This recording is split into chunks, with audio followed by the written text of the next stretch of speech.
Everyone, Hindi ज्ञान सागर channel में आप सभी का बहुत बहुत स्वागत है। आज के वीडियो में मैं जो टॉपिक लेकर आई हूँ उसका नाम है कन्यादान और कवि का नाम है ऋतुराज। आइए ऋतुराज का थोड़ा जीवन परिचय देखते हैं। ऋतुराज का जन्म सन 1940 में भरतपुर में हुआ। राजस्थान विश्वविद्यालय जयपुर से उन्होंने अंग्रेजी में एमए किया। 40 वर्षों तक अंग्रेजी साहित्य के अध्यापन के बाद आप सेवानिवृत्ति लेकर वे जयपुर में रहते हैं। उनके अब तक 8 कविता संग्रह प्रकाशित हो चुके हैं, जिनमें एक मरण धर्मा और अन्य पुल पर पानी, सूरत निरत और लीला मुखारविंद प्रमुख हैं। उन्हें सोमदत्त परिमल सम्मान, मीरा पुरस्कार, पहल सम्मान तथा बिहारी पुरस्कार मिल चुके हैं। आइए कविता के पाठ परिचय को जान लेते हैं। कन्यादान कविता में माँ बेटी को स्त्री के परंपरागत आदर्श रूप से हटकर सीख दे रही है।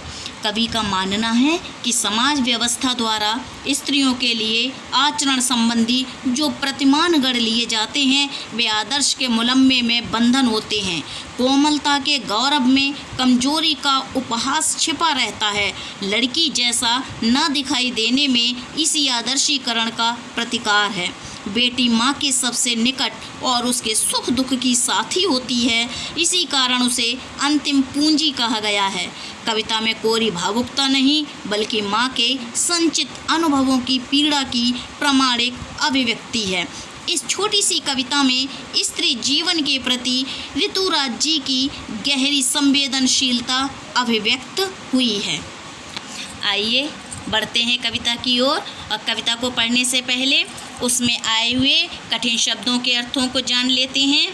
प्रामाणिक यानी प्रमाणों से सिद्ध, पूंजी यानी धन, सयानी समझदार, बड़ी, आभास एहसास यानी हल्का अनुभव, पाठिका पढ़ने वाली, वाचना पढ़ना, लयबद्ध सुर ताल लय में बंधी, रीझना मन ही मन प्रसन्न होना, आभूषण गहने, भ्रम धोखा। चलिए कविता को पढ़ते हैं और फिर उसका भावार्थ जानने का प्रयास करते हैं। कितना प्रामाणिक था उसका दुख, लड़की को दान में देते वक्त जैसे वही उसकी अंतिम पूंजी हो। लड़की अभी सयानी नहीं थी, अभी इतनी भोली सरल थी कि उसे दुख सुख का आभास तो होता था, लेकिन दुख बाँचना नहीं आता था। पाठिका थी वह धुंधले प्रकाश की कुछ तुकों और कुछ लयबद्ध पंक्तियों की। इसमें कवि कह रहे हैं, इस कविता में कवि ने उस दृश्य का वर्णन किया है जब एक माँ अपनी बेटी का कन्यादान कर रही है।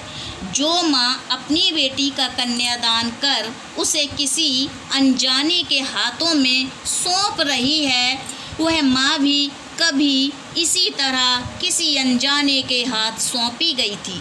आज अपनी बेटी को किसी दूसरे के हाथ सौंपते हुए जिस तरह का दुख माँ महसूस कर रही है, वह दुख कहीं से भी बनावटी नहीं हो सकता। माँ स्वयं भी उस पीड़ा से गुजर चुकी है। जिस बेटी को माँ ने बड़े जतन से पाला पोसा, वह शादी के बाद किसी दूसरे के घर भेज दी जाती है। अपनी ही लड़की के लिए कन्यादान शब्द का प्रयोग किया जाता है जैसे वह कोई सामान हो। अपनी संतान को किसी अन्य को सौंपने में गहरी पीड़ा होती है, इसीलिए उसे दान करते वक्त लगता है कि वह अपनी आखिरी पूंजी, जमा पूंजी किसी और को सौंप रही है। इधर माँ अपनी बेटी के भोलेपन को लेकर भी परेशान है। माँ को पता है कि उसकी बेटी अभी सयानी नहीं हुई है, सयानी यानी समझदार, वह बहुत भोली है।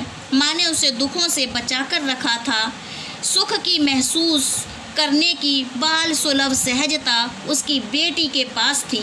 वह जीवन में खुशी देने वाली स्थितियों से ही परिचित थी। उसमें अभी दुनियादारी की पूरी समझ नहीं थी। दुख की स्थितियों को भी पहचान करने की अभी उसमें क्षमता नहीं आ पाई है। उसकी बेटी जीवन के धुंधले प्रकाश को अब तक नहीं समझ पाई है। माँ के कहना का आशय यह है कि उसकी बेटी अभी जीवन के दुख और स्त्री होने की पीड़ा को जान नहीं पाई है। एक ममतामयी माँ की बेटी की ये स्वाभाविक स्थिति होती है। उसकी बेटी की जिंदगी में अब तक सुर, ताल, लय और तुक अपनी सहजता के साथ बंधी हुई है। चलिए आगे की पंक्तियों का अर्थ जानने का प्रयास करते हैं। माँ ने कहा, पानी में झांक कर अपने चेहरे पर मत रीझना, आग रोटियां सेकने के लिए है, जलने के लिए नहीं। वस्त्र और आभूषण शाब्दिक भ्रमों की तरह बंधन है स्त्री जीवन के। माँ ने कहा, लड़की होना पर लड़की जैसी दिखाई मत देना। इस कविता में कवि कह रहे हैं कि कन्यादान करते हुए हर माँ अपनी बेटी को सीख देती है, किंतु इस कविता में माँ ने परंपरागत सीख के आदर्श ढांचे को तोड़ा है। माँ अपनी बेटी को समझाते हुए कहती है कि ससुराल में जाकर तालाब से पानी भरते हुए उसके पानी में अपने चेहरे के प्रतिबिंब को देखकर अपनी सुंदरता पर खुश मत होना। दूसरी सीख देते हुए माँ अपनी बेटी से कहती है कि आग रोटियां सेकने के लिए है, अपने आग को जलाने के लिए नहीं। अपनी तीसरी सीख में माँ कहती है कि सुंदर कपड़े और आभूषण एक स्त्री के जीवन के लिए बंधन होते हैं। जैसे कोई धोखा देने वाला अपनी मीठी मीठी बातों के जाल में शिकार फंसाता है, ठीक इसी प्रकार से तुम किसी भी बातों में नहीं आना। इसमें माँ अपनी बेटी को आग के सही इस्तेमाल की सीख देकर जीवन के प्रति चेतना विकसित करने की जिम्मेदार कोशिश करती है और ससुराल में सामने आई स्थितियों और तनावों से निपटने के लिए मनोबल देती है। इसी मनोबल की कमी के कारण सही निर्णय न ले पाने की स्थिति में कई स्त्रियां जलकर मर जाती हैं और जलाए जाने वाली स्थितियों का विरोध तक नहीं कर पाती। इसी तरह पुरुषवादी समाज स्त्रियों को नियंत्रित करने के लिए कई तरह के हथकंडे अपनाता है। अपनी चीज़ों पर अपना अधिकार रखने वाला पुरुषवादी समाज स्त्रियों के जीवन को सुंदर कपड़ों और आभूषणों का झांसा देता है। ये सब कवि एक तरीके का फरेब मानता है। कवि का कहना है कि पुरुषवादी सोच से तुम्हें थोड़ा अलग होना पड़ेगा। पुरुषवादी दायरे से बाहर जाते ये सब छीन भी लिया जाता है। अंत में अपनी बात को एक अंतिम निष्कर्ष तक पहुंचाते हुए माँ अपनी बेटी से कहती है कि अपने भीतर की लड़की को बचाए रखना, लेकिन समाज एक लड़की को जिस तरह निरीह कमज़ोर मानता है उस लड़की की तरह दिखाई मत देना। कवि ने इस कविता में एक स्त्री के जीवन से जुड़े मार्मिक और यथार्थ पक्ष का चित्रण किया है। माँ ने अपनी बेटी को लड़की की तरह दिखने से मना करने का मतलब कि हमारा समाज एक लड़की को निरीह और कमज़ोर मानता है और उसका शोषण करने में अमानवीय सीमा को भी लांघ जाता है। इसीलिए माँ अपनी बेटी से कहती है कि लड़की की तरह दिखाई मत देना। धन्यवाद।